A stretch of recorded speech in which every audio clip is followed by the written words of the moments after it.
दोस्तों, आज आपके पास जो कुछ भी है वह इसलिए नहीं है कि आपकी किस्मत में इतना ही लिखा था या फिर आपकी किस्मत ही खराब है, बल्कि वह इसलिए है क्योंकि आप इतना ही डिजर्व करते हैं। दोस्तों, यह प्रकृति बड़ी ही न्यायप्रिय है।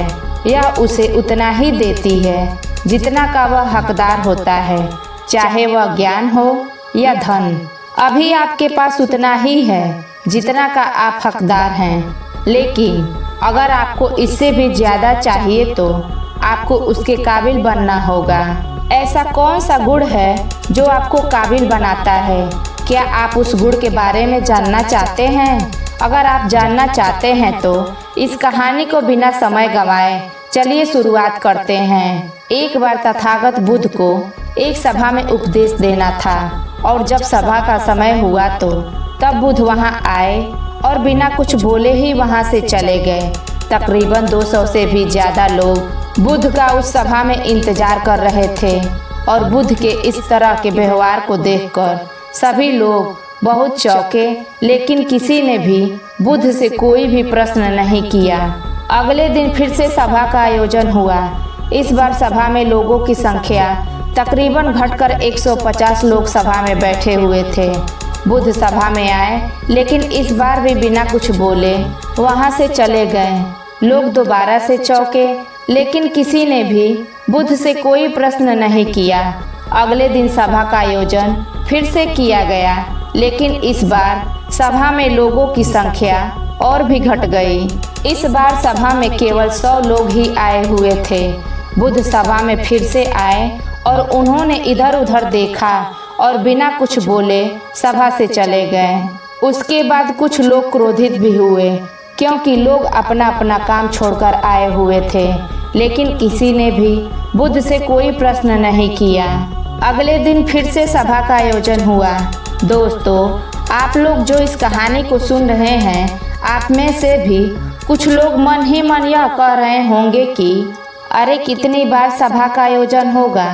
और आप लोगों को भी इस कहानी को सुनते वक्त इरिटेशन होना शुरू हो गया होगा। इसलिए इस कहानी को बड़े ध्यान से, बड़ी शांति से सुनना व समझना चाहिए, क्योंकि यह कहानी आपके लिए ही है। अगले दिन फिर से सभा का आयोजन हुआ, लेकिन इस बार सभा की संख्या और ज़्यादा घट गई थी। यानी इस बार सभा में सिर्फ 50 लोग ही थे। फिर उसके बाद बुद्ध सभा में आए, मुस्कुराए और फिर से बुद्ध ने वही किया, यानी बिना कुछ बोले ही वहां से चले गए।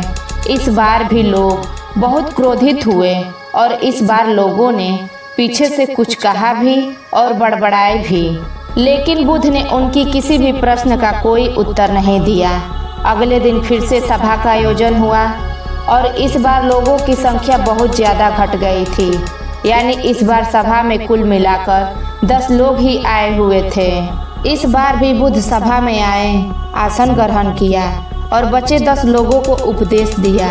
बुद्ध का उपदेश सुनकर वे लोग भिक्षु बन गए और बुद्ध के ज्ञान को अलग अलग दिशाओं में फैला दिया। फिर एक दिन बुद्ध से किसी ने पूछा कि बुद्ध, आप कई दिनों तक बिना बोले ही सभा से क्यों चले जाते थे? फिर बुद्ध कहते हैं कि मैं उन लोगों की खोज कर रहा था जो लायक थे। यानी कि पहले दिन 200 से भी ज़्यादा लोग आए हुए थे। उसमें से ज़्यादातर लोग सिर्फ आए हुए थे, उन्हें मेरे उपदेश से कोई भी मतलब नहीं था, बस वे आ गए थे। और उसमें से ज़्यादातर लोग सिर्फ देखने और सुनने आए हुए थे कि सभा में क्या होता है। वे मेरे काम के लोग नहीं थे, क्योंकि वे लोग मेरे ज्ञान को औरों तक नहीं पहुंचा सकते थे। मुझे तो उन लोगों की तलाश थी जो मेरे ज्ञान को जन जन तक पहुंचा सके। कई दिनों तक सभा से बिना बोले ही मैं इसलिए चला गया, क्योंकि मैं यह देखना चाहता था कि वे कौन लोग हैं जिनके भीतर वास्तव में प्यास है। जिन लोगों के भीतर में वास्तव में प्यास थी, वे लोग अंत तक जरूर रुके, और जो लोग बस ऐसे ही आ गए थे, वे लोग पहले या दूसरे दिन ही चले गए।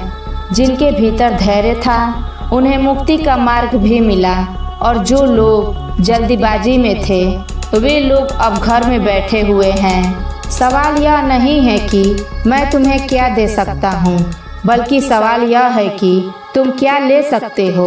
तुम्हारा पात्र कितना बड़ा है और कितने के तुम हकदार हो। जितने के तुम हकदार हो उससे ज़्यादा तुम्हें नहीं मिलेगा। फिर वह व्यक्ति बुद्ध से पूछता है कि बुद्ध लायक कैसे बने। फिर बुद्ध कहते हैं कि धैर्य के द्वारा। जिस व्यक्ति के अंदर धैर्य है वह अपने जीवन में कुछ भी पा सकता है। सभा में जितने भी लोग आए हुए थे और उसमें से अंत तक वही रुके जिनके अंदर धैर्य था।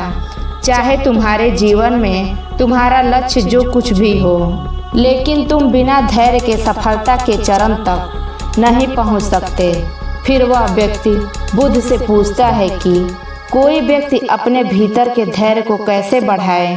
बुद्ध कहते हैं कि निरंतर अभ्यास के द्वारा हम अपने भीतर के धैर्य को बढ़ा सकते हैं। जैसे कोई व्यक्ति जब ध्यान करना शुरू कर देता है तो उसका मन उसके सामने कई सारा सवाल खड़ा कर देता है, लेकिन उसका धैर्य उसे एक दिन उसके लक्ष्य तक जरूर पहुंचा देता है। फिर वह व्यक्ति बुद्ध से कहता है कि मैं समझ गया, बुद्ध, मुझे धैर्य के साथ निरंतर अभ्यास करने की आवश्यकता है। दोस्तों, अब आपको समझ आ गया होगा कि आपके पास वह क्यों नहीं है जो आप पाना चाहते हैं, क्योंकि आप उसके लायक नहीं हैं। आप लायक तभी बनोगे जब आप अपने भीतर धैर्य को बढ़ाएंगे। और धैर्य कैसे बढ़ेगा?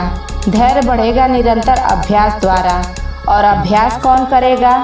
अभ्यास करेंगे आप, तो फिर करते क्यों नहीं? दोस्तों, यह वीडियो आपको कैसी लगी कमेंट में ज़रूर बताएं। तब तक के लिए अपने परिवार का ख्याल रखिए। मिलते हैं अगले वीडियो में। नमो बुद्धाय।